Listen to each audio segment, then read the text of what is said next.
خوش آمدید۔ کبھی سوچا ہے کہ ہر سیاسی نظام کے یوں سمجھیں کہ دو چہرے ہوتے ہیں، ایک وہ جو ہمیں نظر آتا ہے اور ایک وہ جو بالکل چھپا ہوا ہوتا ہے۔ اس کو ایک آئس برگ کی طرح سمجھیں، جس کا بس ایک چھوٹا سا حصہ پانی کے اوپر ہوتا ہے، لیکن اس کی اصل طاقت، اس کا بڑا حصہ نیچے گہرائی میں چھپا ہوا ہوتا ہے۔ آج کی اس گفتگو میں ہم اسی چھپی ہوئی دنیا کو سمجھنے کی کوشش کریں گے۔ تو پھر سوال یہ اٹھتا ہے کہ آخر ایسا ہوتا کیوں ہے؟ بہترین سے بہترین منصوبے، بڑے سوچ سمجھ کر بنائے گئے قانون اکثر زمین پر آ کر ناکام کیوں ہو جاتے ہیں؟ اس کا جواب اکثر ان اصولوں میں نہیں ملتا جو لکھے ہوئے ہیں، بلکہ ان اصولوں میں ملتا ہے جو اندیکھے ہیں۔ چلیں تو سب سے پہلے بات کرتے ہیں آئس برگ کے اس حصے کی جو سب کو نظر آتا ہے، یعنی کاغذی اصول۔ یہ ہمارے آئین، ہمارے قوانین اور وہ تمام سرکاری طریقہ کار ہیں جو ہمیں بتاتے ہیں کہ ایک نظام کو کیسے چلنا چاہیے۔ یہ وہ حکمرانی ہے جو ہمیں کتابوں میں پڑھائی جاتی ہے۔ اور بس یہیں آ کر ایک بہت بڑا فرق سامنے آ جاتا ہے۔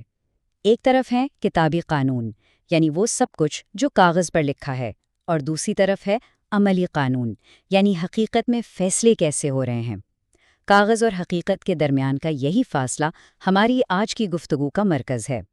تو سوال یہ ہے کہ یہ جو خلا ہے، اس کو بھرتا کون ہے؟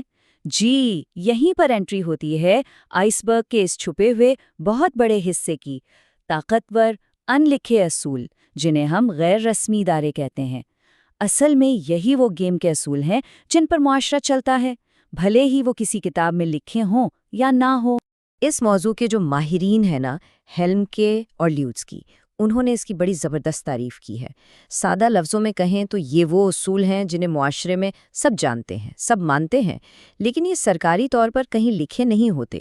یہ وہ اندیکھی گائیڈ لائنز ہیں جو ہمارے فیصلوں پر اصل میں اثر ڈال رہی ہوتی ہیں۔ اچھا، یہاں ایک بات سمجھنا بہت ضروری ہے۔ غیر رسمی اصول کا مطلب یہ نہیں کہ قانون کمزور ہے یا بس کوئی پرانی روایت ہے، نہیں، یہ اپنے آپ میں ایک پورا نظام ہے۔ ایسے اصول جن پر عمل بھی کروایا جاتا ہے، بس فرق صرف اتنا ہے کہ انہیں نافذ کرنے والے سرکاری ادارے نہیں ہوتے۔ تو بھئی اس پوری چھپی ہوئی پیچیدہ دنیا کو سمجھیں کیسے؟ خوش قسمتی سے ہیلم کے اور لیوٹسکی نے ہمیں ایک قسم کا نقشہ، ایک فریم ورک دیا ہے۔ اس سے ہمیں یہ سمجھنے میں مدد ملتی ہے کہ یہ کاغذی اور ان لکھے اصول ایک دوسرے کے ساتھ مل کر کیسے کام کرتے ہیں۔ یہ جو میٹرکس ہے یہ سمجھیں کہ اس پوری پوشیدہ دنیا کی چابی ہے۔ یہ صرف دو بڑے سادہ سے سوال پوچھتا ہے۔ پہلا، کیا کاغذی قانون مؤثر ہے، یعنی کیا اس پر ٹھیک سے عمل ہو رہا ہے؟ اور دوسرا، کیا ان لکھے اصولوں کا مقصد بھی وہی ہے جو کاغذی قانون کا ہے؟ ان دو سوالوں کے جواب سے ہمیں 4 ممکنہ صورتحال ملتی ہیں۔ آئیے اب ایک ایک کر کے ان چاروں صورتحالوں کو دیکھتے ہیں۔ سب سے پہلی قسم ہے تکمیلی، یعنی کمپلیمنٹری۔ اب یہ سمجھ لیں کہ سب سے اچھی سچویشن ہے۔ یہاں کاغذی قانون بھی مضبوط ہے اور جو ان لکھے اصول ہیں وہ بھی اسی کی مدد کرتے ہیں، مطلب دونوں مل کر ایک ہی سمت میں کام کرتے ہیں۔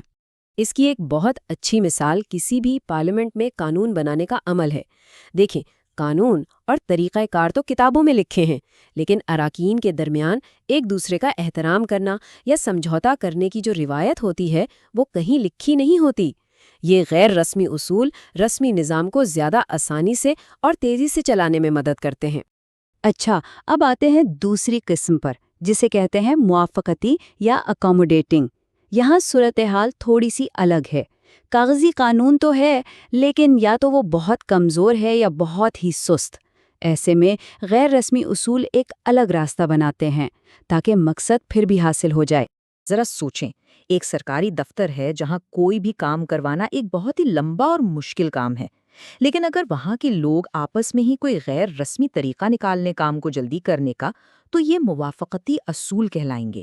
مقصد وہی حاصل ہوا، لیکن رسمی راستے سے ہٹ کر۔ اب ہم اس ایریا میں آ رہے ہیں جہاں اصل تصادم شروع ہوتا ہے۔ تیسری قسم ہے مسابقتی، یعنی کمپیٹنگ۔ یہاں کاغذی قانون چاہے جتنا بھی مضبوط کیوں نہ ہو، جو ان لکھے اصول ہیں وہ سیدھا اس کے خلاف کام کرتے ہیں اور اسے ناکام بنا دیتے ہیں۔ اس کی مثال تو بہت ہی عام اور سچ پوچھیں تو بہت طاقتور ہے۔ قانون کہتا ہے کہ نوکریاں میرٹ پر، یعنی قابلیت کی بنیاد پر ملنی چاہیے، لیکن اگر معاشرے کا اصلی اصول یہ بن جائے کہ نوکریاں تو بھئی سیاسی وفاداری یا جان پہچان پر ہی ملتی ہیں، تو رسمی قانون کی کوئی حیثیت ہی نہیں رہتی۔ یہ ہیں مسابقتی اصول جو نظام کو اندر سے کھوکھلا کر دیتے ہیں۔ اور اب چلتے ہیں آخری قسم کی طرف، متبادل یعنی سبسٹیٹیوٹیو۔ یہ صورتحال تب پیدا ہوتی ہے جب ریاست یا کاغذی نظام یا تو ہے ہی نہیں یا مکمل طور پر ناکارہ ہو چکا ہے۔ ایسے میں غیر رسمی اصول اس خلا کو پر کرنے کے لیے سامنے آ جاتے ہیں۔ دیکھیں، یہ بات بہت اہم ہے۔ جہاں ریاست کمزور پڑ جائے، جیسے کوئی دور دراز علاقہ جہاں عدالتیں ٹھیک سے کام ہی نہیں کرتیں، وہاں کیا ہوتا ہے؟ وہاں مقامی جرگے یا پنچایتیں انصاف فراہم کرتی ہیں۔ وہ ایک خلا کو پر کر رہی ہیں، اس لیے انہیں متبادل ادارے کہا جاتا ہے۔ تو یہ جو 4 قسمیں ہم نے دیکھیں، یہ صرف کتابی باتیں نہیں ہیں۔ یہ وہ اینک ہے جس سے ہم پوری دنیا کی سیاست کو ایک بالکل نئے زاویے سے دیکھ سکتے ہیں، چاہے وہ ترقی پذیر ممالک ہوں یا ترقی یافتہ۔ یہ جو کلائنٹیلزم کا نظام ہے نا، یہ مسابقتی اصولوں کی شاید سب سے بڑی مثال ہے۔ اس میں ہوتا کیا ہے؟ ایک پورا غیر رسمی سسٹم چل رہا ہوتا ہے۔ ایک طاقتور سرپرست ہوتا ہے جو وسائل کنٹرول کرتا ہے، اس کا ایک بروکر ہوتا ہے جو ووٹروں کو مینج کرتا ہے، اور عام شہری اپنی حمایت کے بدلے چھوٹے موٹے فائدے حاصل کرتا ہے۔ یہ پورا نظام جمہوریت کے کاغذی اصولوں یعنی میرٹ اور برابری کو سیدھا سیدھا چیلنج کرتا ہے۔ اور ہاں، یہ نہ سمجھیں کہ یہ سب صرف ترقی پذیر ممالک میں ہوتا ہے۔ امریکہ میں پالیسی زار بنا دیے جاتے ہیں یا یورپی یونین میں بند دروازوں کے پیچھے مذاکرات ہوتے ہیں، یہ بھی غیر رسمی اصولوں کی ہی مثالیں ہیں۔ یہ اکثر موافقتی اصولوں کا کام کرتے ہیں، یعنی سست سرکاری نظام سے بچ کر تیزی سے فیصلے کرنے کے لیے۔ لیکن اس کی ایک قیمت ہوتی ہے جو شفافیت اور جواب دہی کی صورت میں ادا کرنی پڑتی ہے۔ تو آخر میں سوال یہ پیدا ہوتا ہے کہ یہ ساری باتیں جاننا اتنا ضروری کیوں ہے؟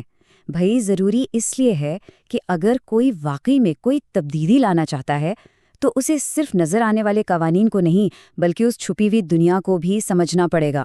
تو پھر یہ جو ان لکھے اصول ہیں، یہ اچھے ہیں یا برے؟ سچ تو یہ ہے کہ اس کا کوئی سیدھا جواب نہیں، یہ دونوں ہو سکتے ہیں۔